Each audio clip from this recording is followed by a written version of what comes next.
Antes que nada, una disculpa por el retraso de esta exposición. Mi equipo y yo nos tocó exponer sobre las órdenes religiosas.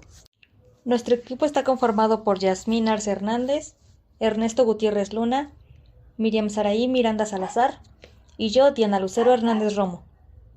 Y a continuación les voy a mostrar el índice, que es de lo que vamos a tratar de este tema.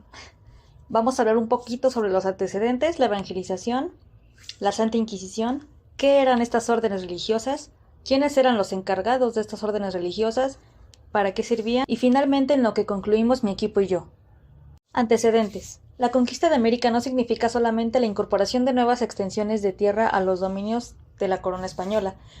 Significa también la incorporación de los indígenas al mundo del cristianismo de Occidente, incorporación que no fue un resultado sino una condición, ya que esto fue impuesto. El cristianismo e hispanización del indígena estuvo siempre ligado a la justificación de expansión imperial europea. Estas ideas se basaban en dos.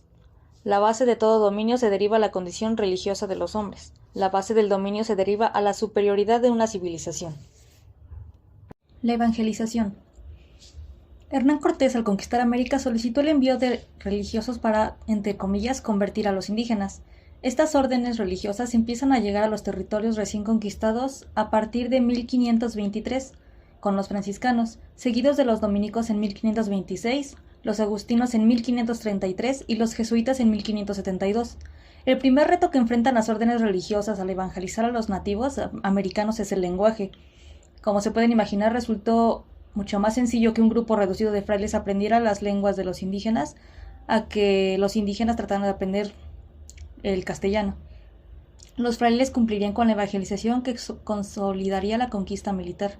Precisamente en esta labor evangelizadora es que destacamos el rescate de la lengua de los naturales y las nociones más tempranas que se sabe sobre la forma de vida en Mesoamérica.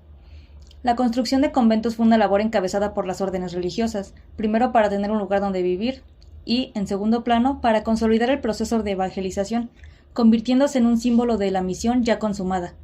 La gran cantidad de templos, ermitas y conventos se relaciona con la misma cantidad de construcciones prehispánicas que existían en Mesoamérica, y durante la transición a Nueva España fueron sustituidas por las órdenes religiosas. De la misma forma en que los frailes fueron modificando las creencias religiosas de los indígenas, los arquitectos del viejo continente, principalmente españoles, edificaron los palacios, monasterios e iglesias católicas al estilo europeo. Sin embargo, el estilo arquitectónico tuvo que adecuarse a los usos y costumbres de los naturales y las características físicas de cada región. Así, el barroco adquiere una nueva denominación, barroco novohispano.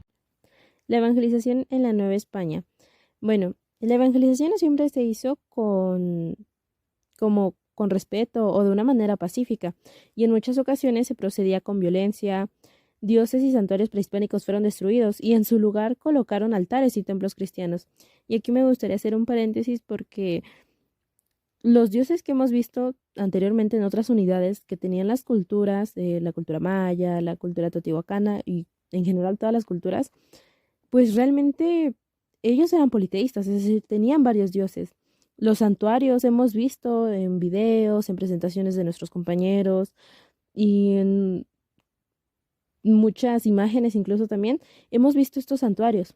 Entonces, en este punto hay algo que en verdad me hace decir, wow, es algo muy peculiar, interesante, perturbador, incluso imaginarse esa escena, ya que las personas o los indígenas que se negaban a aceptar la religión que se les estaba imponiendo, pues ellos eran tratados con violencia porque el proceso de evangelización no es algo que se hizo, como digo, de manera pacífica y tranquila, con, no sé, tolerancia, con empatía.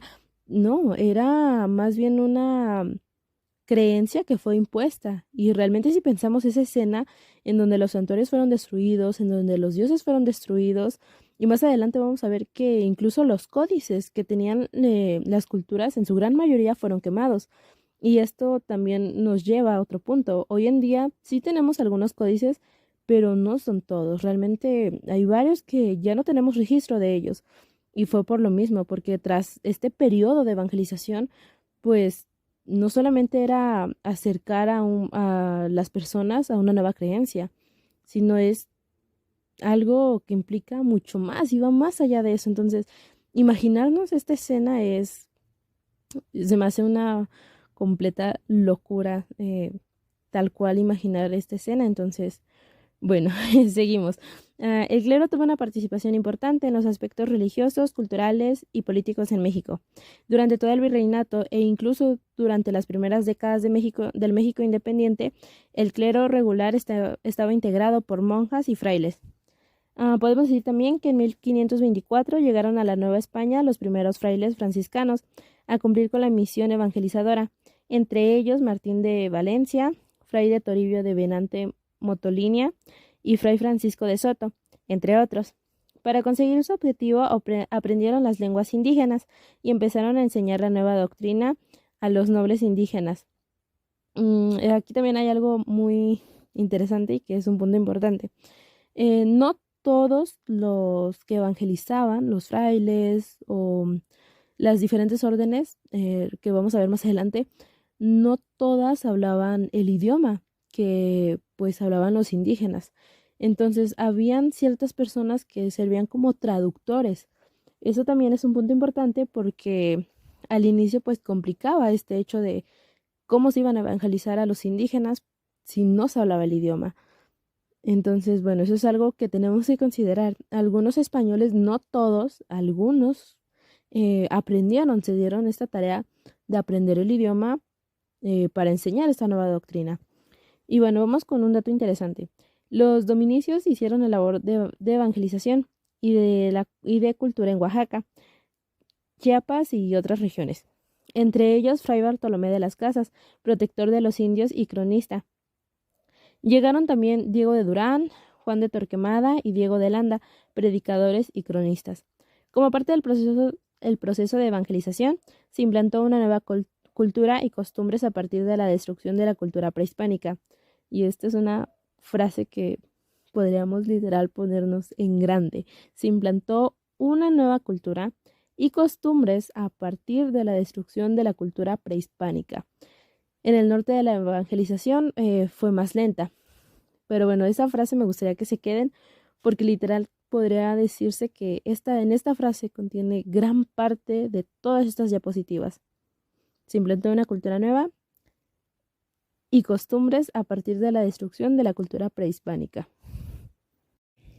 Bueno, yo les voy a hablar sobre el Tribunal del Santo Oficio, o también se conoce como la Santa Inquisición.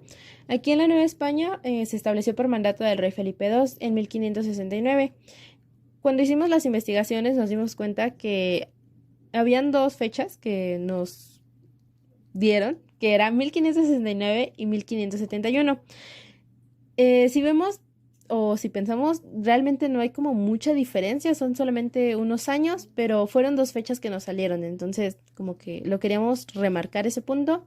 Y bueno, ¿en qué consistía este tribunal? Se encargaba de perseguir y castigar los actos contrarios a la fe, a las buenas costumbres, a la moral cristiana, y algo que nos llamó o que me llamó bastante la atención es que en la Nueva España también se vigilaban los libros que entraban o se imprimían, para cuidarse sobre todo como de aquellos libros que en ese momento eran considerados como prohibidos. Y básicamente su prohibición era porque si las personas lo leían, el Tribunal del Santo Oficio o las leyes dictadas pues iban a decaer.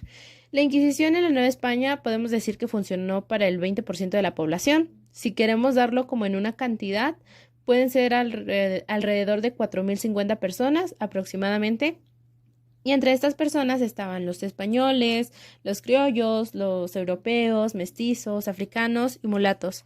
Si recordamos, todas estas personas conformaban las castas en la Nueva España. Había una condición para que el tribunal se interviniera o se ejerciera sobre una persona, y es que era que ésta fuera cristiano o cristiana.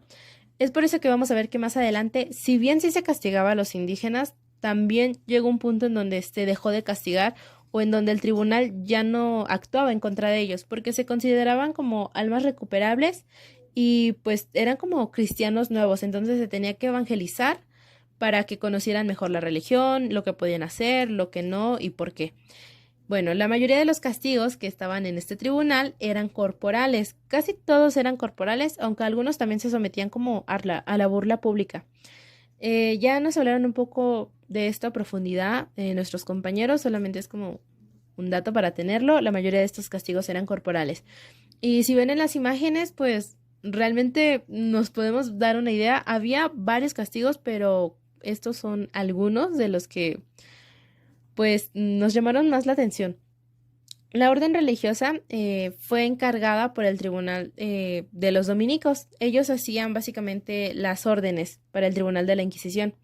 Si damos algunos datos de la Santa Inquisición, podemos decir que en 1231 el Papa Gregorio IX dispuso que la Inquisición se constituyera en un tribunal para castigar a los practicantes de la superstición, la hechicería y la idolatría.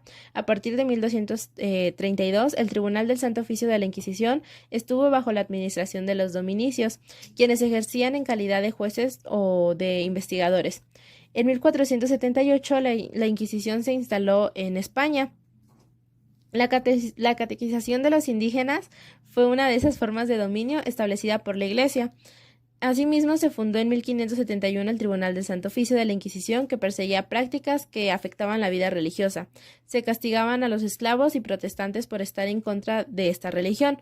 Y es aquí cuando les decía que nos habían salido como estas dos fechas tras investigar y así, en 1571 y la otra fecha que era hacia 1569. Son dos fechas que nos salieron, pero repito, si pensamos, no hay como tanta diferencia en los años. Y bueno, ¿dónde se localizaba este tribunal? Estaba en la Ciudad de México. Y bueno, de mi parte. Las órdenes religiosas, que eran también llamadas órdenes eclesiásticas, eran grupos religiosos conformados por hombres y mujeres que dedicaban su vida al servicio de la Iglesia.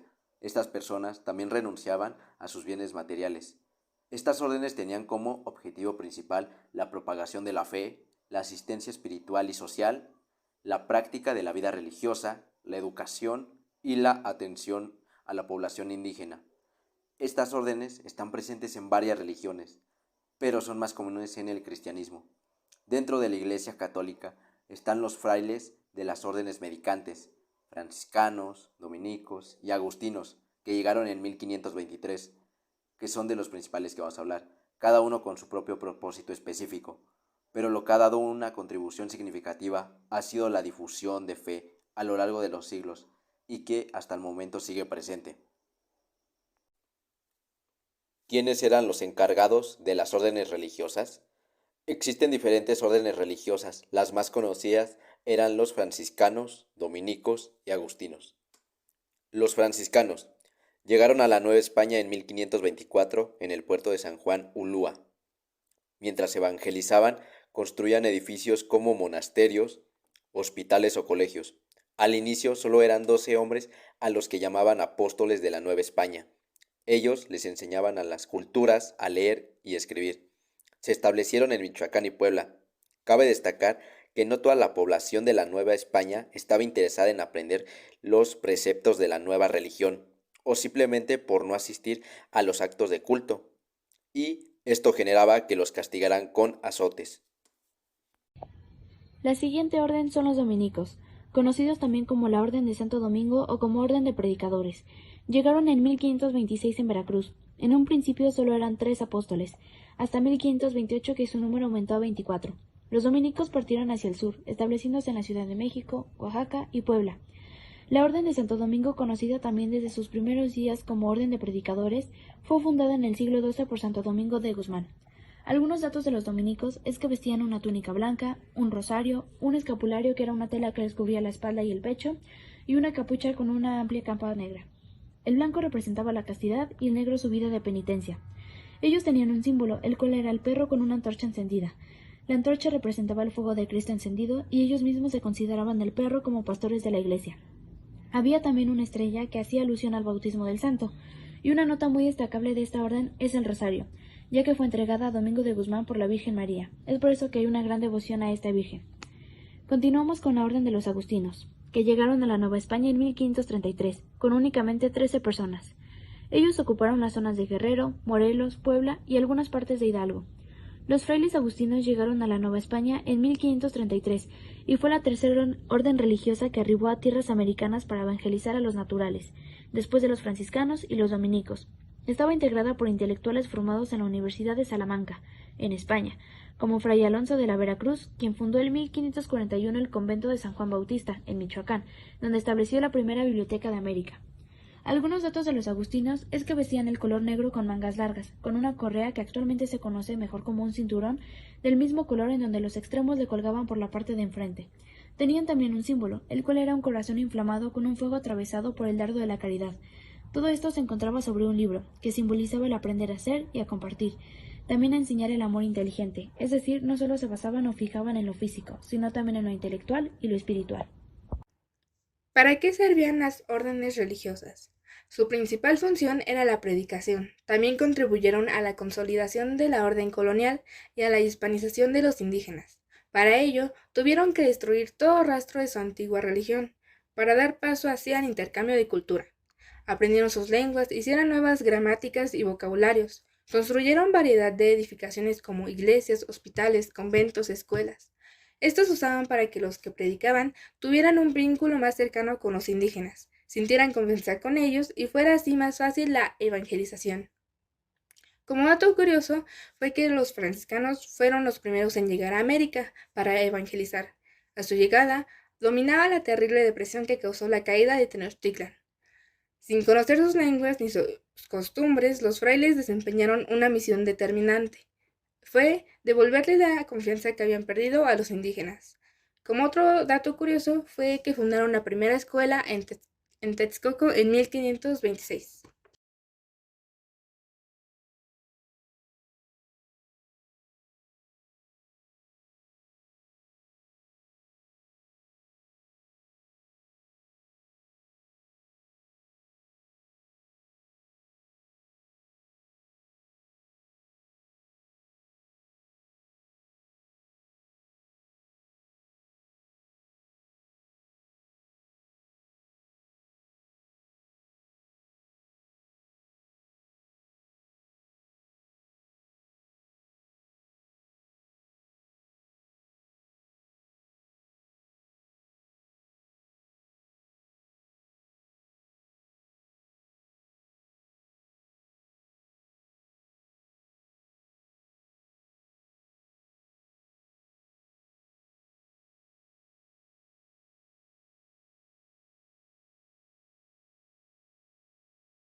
Bueno, como conclusiones podemos decir que la conquista de México significó para los españoles una especie de continuación reconquista.